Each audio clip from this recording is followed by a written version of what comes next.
and welcome to this Talk Politics Midweek Roundtable. I'm Roby Brock, the host of Talk Business and Politics. I'm joined today at the table by two senior political veterans here. We've got Rex Nelson, who is the Executive Director of the Arkansas Independent Colleges and Universities. Very good. Thank you very much. Don't ask me for the acronym on that. And you're the Political Animals Club President and a former political editor for the Arkansas Democrat-Gazette and a former Communications Director for Governor Mike Huckabee. You worked for the Delta Regional Authority. You really can't, you know. You had you on with Frank Scott a couple of weeks ago, and I thought he wore a lot of hats, but I think you may wear many more than him. You're also a Talk Business and Politics contributor. Appreciate you being here. Dr. J. Barth with Hendrix College. Much easier to define what you do here. You're one of our contributors and partners in our Hendrix College Talk Business polling. You're the first person to call me a senior analyst. So I caught that too. That means we're getting old. You're pushing 50, aren't you? And I believe we are the same age. So. I think I'm younger than me. All right, anyhow. All right, so the format is... I'm older than both of you, so there we go. But not combined, and that's the important thing. So the format is pretty easy. Everybody brings a question to the table. Everybody's got to answer the question that everybody else brings. Rex, I'm going to let you have first dibs. All right, my question is, will the legislative session be over by Good Friday, which is April 3rd this year? Like recent sessions, we've gone to about the middle of April, but things seem to be moving fairly quickly. I mean, my gut is it's possible for it to be. The question becomes, do the folks there want it to be? Mm-hmm. And you know, I think very clearly we're going to see the money bills pretty much done very quickly. I think it will be a real question of, you know, some of the other issues that will be percolating around. Do folks have an interest in keeping them around? And, you know, my gut is it's very feasible, and in fact, maybe better than even chance. I joked with you about this in conversation one time. I said they might get out of there by the Ides of March, you know, or St. Patrick's Day, which would be a real good reason to go drinking on St. Patrick's Day. Go to that parade in Hot Springs. I talked to a couple elder lobbyists up at the Capitol that have been up there since, I mean, the Bumpers administration, maybe even the Rockefeller administration, and they said they had never seen a 60-day legislative session in their life, and I still don't think we will. But I think Good Friday's a real possibility. I think the things that really still hang things up, I think with you, the budget's moving very quickly. The tax cut bill is almost on Hutchinson's desk, and it looks like the private option's going to get resolved kind of peacefully this time. You still got prisons, you still got workforce education as two huge issues out there that I don't sense there's a lot of consensus on yet. So we'll see if that and other items that are out there trip it up. What else do you think is out there on the horizon that could be a problematic issue or a non-consensus? I think you've covered most of them right now. Yeah. And I think prisons in particular. Absolutely. Because I think there is just a real sense that something has to happen on that. And that could indeed trip up some of the budget pieces as well in some important ways, because that's one last big piece that has to get figured out before the puzzle is put together. Yeah, I can tell you there is no consensus for building a $100 million new prison. Right. It's going to be all the other, I guess, possibilities that they've got out there, other options that they've got out there is where the debate comes from. Yeah, we're not going to see an appropriation for a big new prison this session. Not at all. Maybe never. Who knows? All right, Jay, you get to ask the next question. Well, I think, you know, this week we began to see some of the cultural issues really begin to move on abortion, on guns, on some other things. And so, you know, my question is, what's the right amount of culture issue activity for the Hutchinson administration, an administration that I think in a lot of ways wants to be perceived as a moderate administration, but obviously has part of its electoral base that really sees these as crucial issues. And so, what's the right amount? That's my question. I agree that the governor has certainly positioned himself so far as pragmatic, as moderate.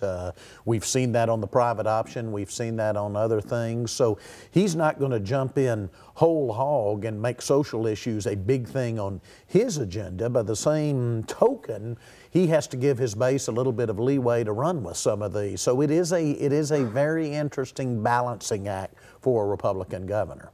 Do you think he maybe gets to the point where he sees it getting a little too close to that line of comfortability, for lack of a better word there, that he maybe calls them in and says, let's rein it in a little bit? I agree with you. I think he's got that's the leash that he's given them to run with to feed the home bases. Yeah, I think he needs to be careful on some of these issues. I mean, Jay, your specialty is education, and for instance, the last thing he needs is a big Common Core fight right in the middle of the other things that he's getting done right now. So what are the issues that he should give some leash on? I mean, what are the things in the kind of the cultural movement within the GOP? What are the ones that matter the most?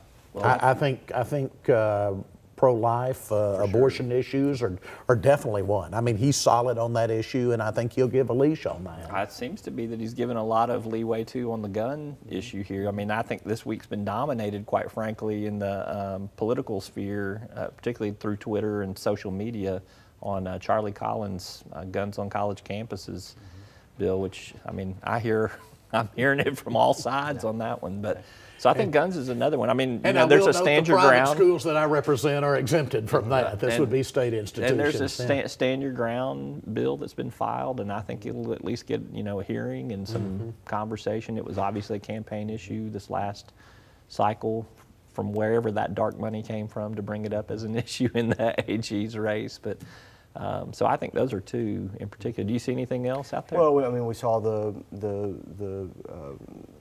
Bart Hester's bill on limiting anti-discrimination legislation at the local level, and then we saw a Religious Freedom Restoration Act, a religious conscience bill that was introduced as well. So, I mean, there's things bubbling on a lot of fronts, some of which are, I think, much more political winners and arguably probably more important to the base than others. And so that's the question on at what point does it just kind of reach a tipping point. It is one of those things that I think from past sessions we see once the genie's out of the bottle, it's a little hard to stuff it back in once things start moving through and the difference this time to me too, particularly from the last legislative session, is Mike Beebe had the threat of the veto on some of those things, and that's where the drama really was in those debates. I don't think there was any question that the party line would probably be held, and that you would see some of those things move through. The veto overrides were very dramatic last session, so that threat probably is not there. I think Asa Hutchinson, like a lot of governors would do when there's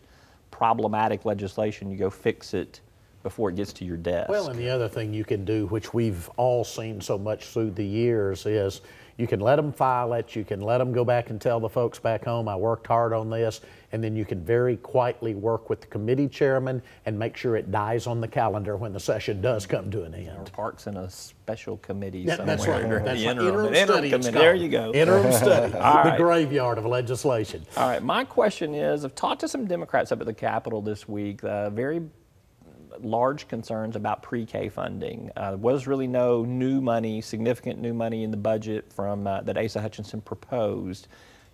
I have talked to some that say there's about a $16 million need out there for some cost of living adjustments for the existing kids and participants in the pre-K program.